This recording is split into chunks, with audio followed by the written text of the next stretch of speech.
एक सवाल है और शायद इसका जवाब किसी के पास नहीं। शिक्षा जो हर बच्चे का अधिकार है, उसमें बंटवारा क्यों?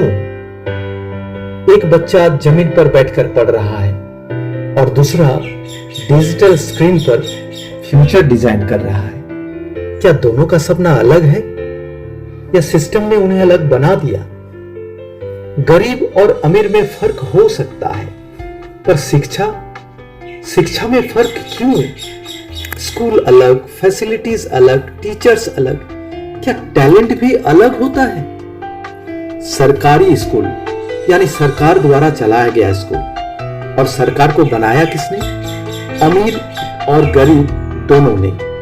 जब सरकार बनाने में अमीर और गरीब दोनों का बराबर का हाथ है, तो फिर शिक्षा देने में अमीर और गरीब में भेदभाव क्यों हो रहा है?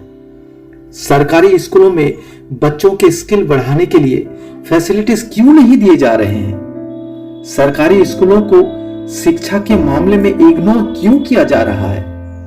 क्या सरकारी स्कूलों के बच्चों के लिए फोटोसिंथेसिस की प्रक्रिया प्राइवेट स्कूलों के बच्चों से अलग होती है?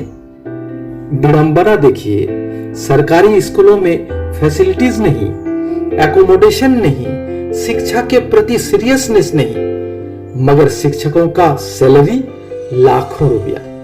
क्यों? कौन जवाब देगा?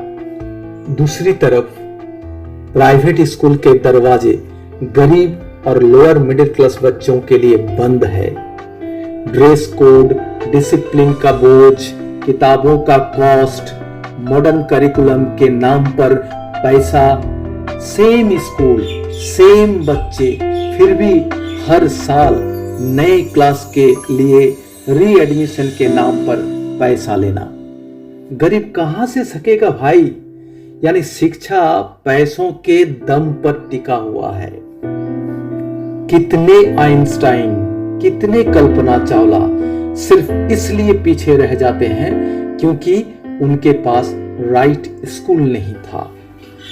सोचो, अगर सब बच्चे एक ही जगह पढ़ें, एक ही क्वालिटी की बुक्स, एक ही लेवल के टीचर्स, एक ही एनवायरनमेंट, तो कंपटीशन सच में फेयर होगा।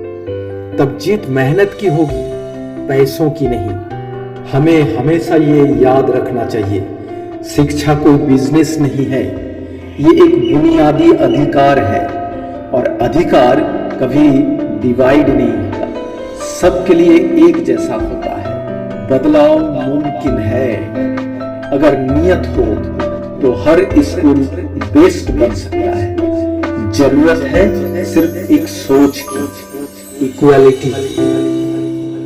जब शिक्षा एक होगी तब देश एक होगा, और जब देश एक होगा तब हर सपना सच होगा।